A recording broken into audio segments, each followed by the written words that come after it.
Coach, that final defensive possession, Utah couldn't get the ball inbounds, was sort of a reflection of the way you guys played defense all night tonight. How pleased were you with the defensive effort? Yeah, I was pleased. I don't know if I'd say all night, but for a lot of the night. And, I thought we had stretches, where definitely some things that we need to clean up on the defensive end, as well as on the offensive end. But, we've talked a lot about standards, and that's the standard that we want to play with. Coming in here, this is I've said it before, but this is a very well-coached team, and this is a tough place to win. So anytime you can come out of here with a win, you did a lot of things right. And I'm just really proud of that locker room. Chris, go ahead. Ryan, you survived a lot of that last stretch, the last 5 minutes without Carl. You didn't know if you were going to get him back in the game. Was there anything that you said to the team before that stretch began? And just what do you think overall of how they responded in that moment without Carl on the floor?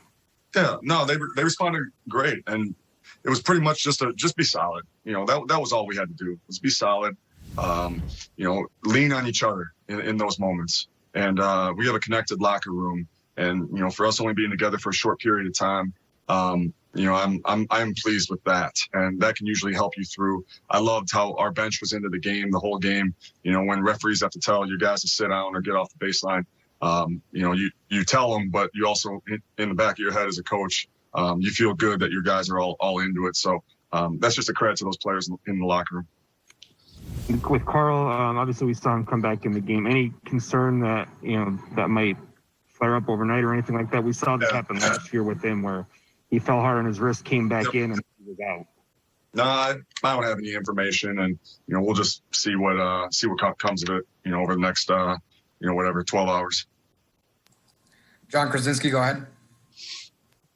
Hey Ryan, just in terms of your bench play, it seemed like really gave you a couple of lifts again. Ant in the first quarter, and then Culver coming in. Just what can you say about the production you're getting from that second unit when you hit walls or sluggishness to come in and give you the boost that they have?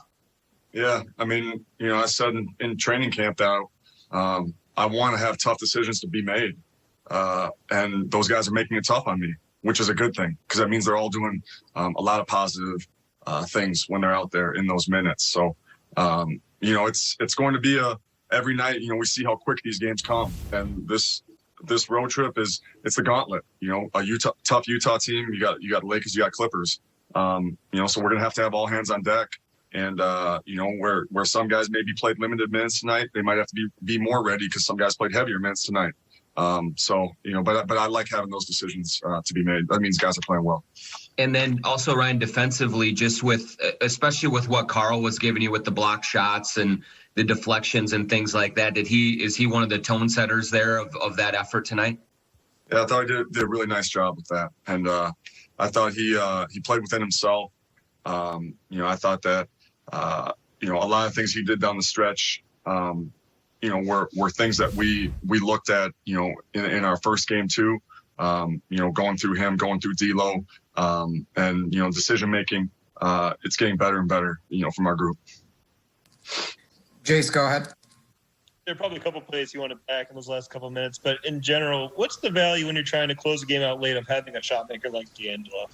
I mean, yeah, like he's a guy you put the ball in his hands. I've said it before, but I trust D'Lo implicitly. I really do, and I trust him to make the right decision. And if some, every once in a while, if he doesn't make that right decision, I trust that the next play he's going to make that decision, the right decision. And I love having that in a point guard. And then, you combine that with, some of the other guys around him. Ricky being a guy that takes the ball out, when you need to get the ball in late in games, that's very valuable. And, I'm just glad for our locker room that these guys have been working hard. I'm glad they could come out of here feeling good. What's it like seeing the exponential growth of a rookie like right now, like Anthony, and just the day-to-day as a coach, seeing a guy really take strides every day? Yeah, I mean, he gets better and better, every time he's on the floor. I thought he was an efficient, 8 of 12. And once again, he makes it tough on me because there's minutes, between those guys that are all playing well and doing a lot of positive things right now. We'll do two more, Dane and then John Kuhn. Dane, go ahead. Ryan, we've talked a lot about the size of your group, and it seems that in these first two games it has been far from a weakness and can in fact be a strength in your team, given the speed and versatility it's able to do. Is that what you feel you've seen from your group here in these two games, particularly defensively? I do, and I think it's clear, how we want to maximize, a smaller group. But it's also clear that, hey, when you get out rebounded 58 to 40, that you got to do a lot of other things right. And, for us, we know that we got to clean up. We got to be more in tune with our engaged rebounds. We gave up 20 offensive rebounds. But on the flip side, I liked how these guys were able to get out in transition. I liked how a lot of times that we were able to block or switch our on and off ball actions. And, this group is getting better and better, more connected as days go by. Last question for Coach. John, go ahead. Coach, you look at how Anthony Edwards started in the first quarter. He had 9 of his 18 points in the quarter, and they were key baskets too. That first big run that got you guys the lead, where 3 of the baskets came from Anthony. What can you say about his just ability to come out on fire, come out focused as a rookie there in the first quarter? Yeah, confidence and poise. That's how I'll describe him right now. And he's going to be a really, really good player in this league. And he already is. But he's going to continue to take steps because he has a growth mindset, which is something that we love about Ant.